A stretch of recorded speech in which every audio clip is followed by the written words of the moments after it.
Welcome back. రాష్ట్రపతి ఎన్నికలకు రంగం సిద్ధమవుతోంది. మరి ఈసారి ప్రెసిడెంట్ రేసులో ఉన్నదెవరు? అద్వానీకి గురుదక్షిణ దక్కుతుందా? మరోసారి మహిళా నేతకు అవకాశం వస్తుందా? మురళీ మనోహర్ జోషి, రాజ్నాథ్ సింగ్ల సీనియారిటీకి ఓటేస్తారా? రైజనా హిల్స్ రేసులో ముందున్నదెవరు? మోడీ ఎవరి వైపు మొగ్గు చూపుతారు? ఆర్ఎస్ఎస్ అండ ఎవరికి ఉంది? మన దేశానికి కాబోయే 14వ రాష్ట్రపతి ఎవరు?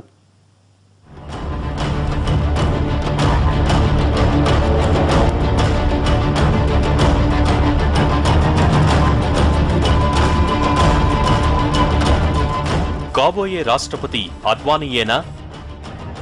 మురళీ మనోహర్ జోషికి అవకాశముందా? మరో మహిళ రాష్ట్రపతి అవబోతున్నారా? రేసులో ఉన్నదెవరు? మోడీ మనసులో ఉన్నదెవరు? రాష్ట్రపతి అంటే రబ్బర్ స్టాంప్ అన్నది ఎప్పటినుంచో ఉన్న అభిప్రాయం. కానీ ఆ ముద్రను చెరిపేసేలా చాలా మంది రాష్ట్రపతులు ఆ పదవికే వన్నె తెచ్చారు. పార్లమెంటరీ ప్రజాస్వామ్య వ్యవస్థలో ఉన్న మన దేశంలో సర్వ నిర్ణయాధికారాలు, పరిపాలనాధికారాలు ప్రధాని చేతుల్లోనే ఉంటాయి. అంత మాత్రాన రాష్ట్రపతికి ఎలాంటి అధికారాలు లేవననుకోలేం. దేశంలో ఏ చట్టం అమల్లోకి రావాలన్నా పార్లమెంటు తర్వాత ఆమోదం తెలపాల్సింది రాష్ట్రపతి. అంటే ఆ స్థానంలో కూర్చోబోయే వ్యక్తి ప్రభుత్వం తీసుకునే నిర్ణయాల పట్ల సానుకూలంగా ఉంటేనే కేంద్ర ప్రభుత్వం మరిన్ని నిర్ణయాలను చట్టాలుగా ప్రవేశపెట్టగలుగుతుంది. గతంలో కొన్ని సందర్భాలలో రాష్ట్రపతి తన వరకు వచ్చిన బిల్లులను తిరస్కరించిన సందర్భాలు చాలానే ఉన్నాయి. దీంతో అప్పటి ప్రభుత్వాలు వాటిని యాక్టులుగా కాకుండా ఆర్డినెన్సులుగా మార్చిన ఘటనలు ఉన్నాయి. ఈ అన్ని అంశాలు దృష్టిలో పెట్టుకునే రాష్ట్రపతి అభ్యర్థి ఎంపిక జరుగుతుందన్నది నిర్వివాదాంశం.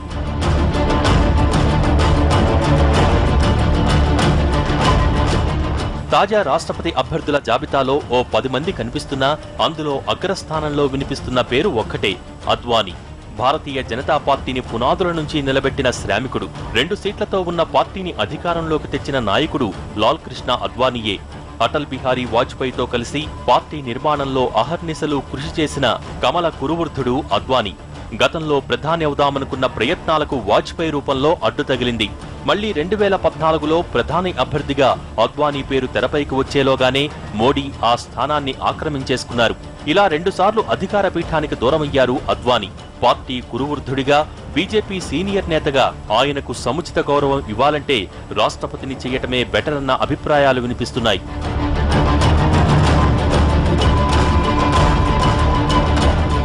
ప్రస్తుతానికి బీజేపీలో కానీ బయట కానీ అద్వానీకి మించిన వ్యక్తి ఎవరూ కనిపించడం లేదు.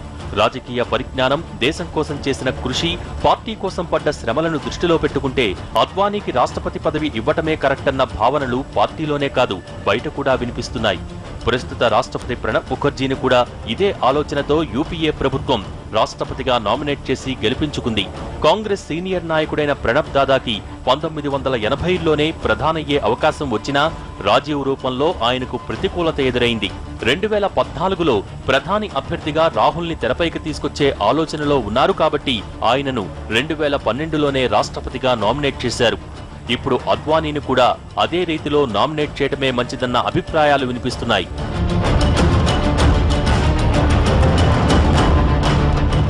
బీజేపీ ఆధిక్యంలో ఉన్నటువంటి ప్రభుత్వంలో అద్వానీ అవడానికి అన్ని రకాలుగా కూడా అద్వానీయే అర్హుడు అనేటువంటిది అటు పార్టీలో కావచ్చు, బయట కావచ్చు, లేకపోతే నైతికంగా కావచ్చు. ఎందుకంటే వాళ్ళ పార్టీ అధికారంలో ఉంది కాబట్టి అన్ని రకాలుగా కూడా అద్వానీ పేరు వినిపించేటువంటిది ఒక కోణం. అయితే నరేంద్ర మోడీ ఒక తనదైనటువంటి శైలిలో కొన్ని సంచలనాత్మకమైనటువంటి నిర్ణయాలు భవిష్యత్తులో తీసుకోబోతున్నాడు. కొన్ని ముఖ్యమైనటువంటి బిల్లులు అంటే ఉమ్మడి పౌర చట్టం కావచ్చు, మహిళా బిల్లులు కావచ్చు, ఇలా ఇంకా ఆయన మనసులో ఉన్నటువంటి కొన్ని సంచలనాత్మకమైనటువంటి తలాక్ మీద కానీ ఇలా కొన్ని బిల్లులు ఉన్నాయి. ఈ బిల్లులు కనుక నెగ్గి ఎక్కడా కూడా దానికి మళ్ళీ కొర్రీలు వేయకుండా ఉండాలి అంటే తన చెప్పుచేతల్లో ఉండేటువంటిది, తన భావజాలానికి అనుగుణంగా కొన్ని చెప్పుచేతలు కాకపోయినా నడిచేటువంటి ఒక వ్యక్తి కావాలి. ఇందిరా హయాంలో ఒక వివి గిరి కావచ్చు, జ్ఞాని జైల్ సింగ్ కావచ్చు, ఆ రోజుల్లో వాళ్ళు అత్యంత విధేయులుగా ఉండి ఒక రాష్ట్రపతి అంటే రబ్బర్ స్టాంప్ అనేటువంటి ఒక ముద్రను కూడా వాళ్ళు మోశారు. అయినప్పటికీ కూడా ఆమె భావజాలాలకు వ్యతిరేకంగా వాళ్ళు ఎప్పుడూ నడవల. ఇవాళ నరేంద్ర మోడీ గారికి అటువంటి రాష్ట్రపతి కావాలి. కానీ మోడీకి అద్వానీకి మధ్య ఉన్న అంతరాల దృష్ట్యా ఆయనను రాష్ట్రపతి పదవికి నామినేట్ చేస్తారా అన్నది అనుమానమనే చెప్పాలి. ఎందుకంటే యూపీ ఎన్నికల్లో భారీ విజయం తర్వాత పార్టీలో మోడీ పట్టు విపరీతంగా పెరిగింది. దీనికి తోడు ఇక్కడ భారీ మెజార్టీతో రాజ్యసభలో కూడా కాషాయ దళం బలం పెరుగుతుంది. అంటే ఇక మోడీ ఏ బిల్లు ప్రవేశపెట్టినా అది ఉభయ సభల్లోనూ సులువుగా నెగ్గుకొస్తుంది. ఇక బిల్లు చట్టంగా మారటానికి చివరిగా కావాల్సింది రాష్ట్రపతి సంతకమే. అందుకే ప్రభుత్వాలు తమకు కాస్తంత లాయల్ గా ఉన్న వ్యక్తులనే రాష్ట్రపతిగా కూర్చోబెట్టాలని ఆలోచిస్తాయి. అయితే అద్వానీని రాష్ట్రపతిని చేస్తే ఆయన మోడీ మాట వింటారా అన్నది అనుమానమే. ఇప్పటికే ఎన్నో అంశాల్లో మోడీని అద్వానీ వ్యతిరేకిస్తూ వచ్చారు. బీహార్ ఎన్నికల్లో బీజేపీ దారుణ పరాజయం తర్వాత మోడీని విమర్శిస్తూ లేఖాస్త్రాలు కూడా సంధించారు. అప్పట్లో కమల దళపతి అగ్రనేతల మధ్య వైరం పెద్ద రాజకీయ దుమారమే రేపింది. ఇదే మాదిరిగా భవిష్యత్తులో అద్వానీ బిల్లుల విషయంలో కూడా అడ్డుపడతారేమో అన్న భయం లోలోపల మోడీ సహా పార్టీ పెద్దలందరినీ లాగుతూనే ఉంది. గత ఏడాది 5 రాష్ట్రాల ఎన్నికల్లో కూడా బీజేపీ పెద్దగా నెగ్గుకురాలేకపోయినా ఈ ఏడాది ఒక్క యూపీలో సాధించిన విజయం గత పరాజయాలన్నింటికీ సమాధానం చెప్పింది. దీంతో మోడీ తనకు పూర్తి అనుకూలంగా ఉన్న వ్యక్తినే రాష్ట్రపతిగా నామినేట్ చేస్తారన్న అభిప్రాయాలు వినిపిస్తున్నాయి. అయితే అద్వానీని రాష్ట్రపతిని చేస్తే మోడీకి గురుదక్షిణ చెల్లించుకున్నట్టవటమే కాదు, పార్టీలో ఆయనకు ఉన్న చిన్నపాటి వ్యతిరేకతలన్నీ ఒక్కసారిగా తుడిచిపెట్టుకుపోతాయి. అందుకోసమైనా మోడీ అద్వానీనే రాష్ట్రపతి పదవికి నామినేట్ చేస్తారన్న అభిప్రాయాలు వినిపిస్తున్నాయి.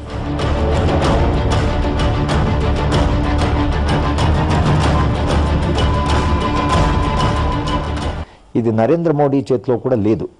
దేశ అధ్యక్షుడు ఎవరు కావాలి అనేది వాళ్ళకి సంఖ్యాబలం ఉంది కాబట్టి ఇది ఆర్ఎస్ఎస్ రాష్ట్రీయ స్వయం సేవక సంఘ నాగ్పూర్లోంచి ఈ నిర్ణయం తీసుకోవాల్సి ఉంటుంది. ఆర్ఎస్ఎస్ అద్వానీ గురించి ఏమనుకుంటున్నారో మనకు తెలియదు. ఎందుకంటే అద్వానీ హోమ్ మినిస్టర్గా వాళ్ళు అనుకున్న పనులన్నీ వాళ్ళు చేయలేదు. ముఖ్యంగా వాజ్పేయి కానీ అద్వానీ విషయంలో సంఘ్ పరివార్కి కొంత కాకుండా కొంత తాము అనుకున్నట్లుగా తాము చెప్పినట్లుగా వీళ్ళు వినలేదు అనేటువంటి ఒక అభిప్రాయం వాళ్ళలో విస్తృతంగా ఉంది. రెండవది ఏమిటంటే అద్వానీ అధ్యక్షుడు అవుతాడా లేదనడానికి ఇంకో పెద్ద అడ్డంకు ఉంది. అది సుప్రీంకోర్టు. బాబ్రీ మసీదు కూలగొట్టిన కేసులో అది ఇంకా సుప్రీంకోర్టులో నడుస్తున్నది. ఈ మధ్యే దాన్ని తోడడము, తర్వాత దాని హియరింగు చేయాలి అని ఈ మధ్య సుప్రీంకోర్టు అంటున్నారు. అంటే బాబ్రీ మసీద్ కూలగొట్టినప్పటి నుంచి ఇప్పటిదాకా అద్వానీ మీద ఈ ఆరోపణ ఉంది, మసీదు కొలుగొట్టిన ఆరోపణ. ఒకవేళ మోడీ అద్వానీ పేరు మీద వ్యతిరేకత కనబరిస్తే కమల దళం నుంచి ఈ రేసులో ఉండేవాళ్లు ఎవరన్నది మరో ప్రశ్న. ఈ జాబితాలో సీనియర్ బీజేపీ నాయకుడు, మాజీ కేంద్ర మంత్రి మురళీ మనోహర్ జోషి పేరు కూడా వినిపిస్తోంది. నిజానికి మోడీ కేబినెట్ లో చోటు దక్కించుకోవాల్సిన మనోహర్ జోషి 75 ఇయర్స్ కటాఫ్ దెబ్బకి ఆ ఛాన్స్ మిస్ అయ్యారు. అయితే ఇప్పుడు ఆయనకు అద్వానీ ప్లేస్ లో బీజేపీ సీనియర్ కోటాలో రాష్ట్రపతిగా నామినేషన్ దక్కే అవకాశం కనిపిస్తోంది. ఈ ఇద్దరితో పాటు బీజేపీ సీనియర్లలో మరో 2 పేర్లు కూడా రాష్ట్రపతి రేసులో వినిపిస్తున్నాయి. కేంద్ర హోంమంత్రి రాజ్నాథ్ సింగ్ పేరు కూడా రాష్ట్రపతి రేసులో ఉంది. మొన్నటికి మొన్న యూపీ సీఎం రేసులో కూడా ఆయన పేరు వినిపించింది. రాజ్నాథ్ సింగ్ తో పాటు ఈ రేసులో ఉన్న మరో బీజేపీ సీనియర్ నేత వెంకయ్యనాయుడు. 2007లో ప్రతిభా పాటిల్ దేశ చరిత్రలో తొలి మహిళా రాష్ట్రపతిగా ఖ్యాతిగాంచారు. అయితే ఇప్పుడు మరో మహిళా రాష్ట్రపతిని చూడబోతున్నామా అన్న అభిప్రాయాలు ఉన్నాయి. తాజాగా రాష్ట్రపతి అభ్యర్థుల రేసులో 3 మహిళా నాయకురాళ్ల పేర్లు కూడా వినిపిస్తున్నాయి. వారే కేంద్ర విదేశాంగ శాఖ మంత్రి సుష్మా స్వరాజ్, 2వ మహిళా నేత లోక్సభ స్పీకర్ సుమిత్రా మహాజన్, 3వ మహిళా నాయకురాలు జార్ఖండ్ గవర్నర్ ద్రౌపది ముర్ము.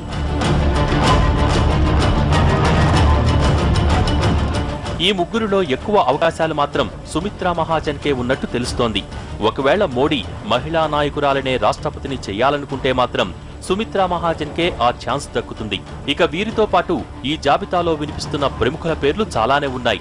ప్రస్తుత ఉపరాష్ట్రపతి హమీద్ అన్సారీ పేరు కూడా గట్టిగానే వినిపిస్తోంది. ఆయనతో పాటు ఉత్తరప్రదేశ్ గవర్నర్ రామ్ నాయక్, గుజరాత్ గవర్నర్ ఓం ప్రకాష్ కోహ్లీ, మాజీ కేంద్ర మంత్రి శరద్ పవార్, మరో మాజీ కేంద్ర మంత్రి ఫరూక్ అబ్దుల్లా పేర్లు కూడా వినిపిస్తున్నాయి. ఇక ఈసారి రాజకీయ పార్టీలతో సంబంధం లేకుండా ఇన్ఫోసిస్ వ్యవస్థాపక అధినేత ఎన్ఆర్ నారాయణమూర్తి పేరు కూడా రేసులో గట్టిగా వినిపిస్తోంది. మరి వీళ్లందరిలో ప్రధాని మోడీ మనసులో ఉన్నవాళ్లెవరన్నది ప్రస్తుతానికి సస్పెన్సే. అయితే మోడీ మద్దతు దక్కిన వాళ్లే రాష్ట్రపతి అవుతారన్నది నిర్వివాదాంశం.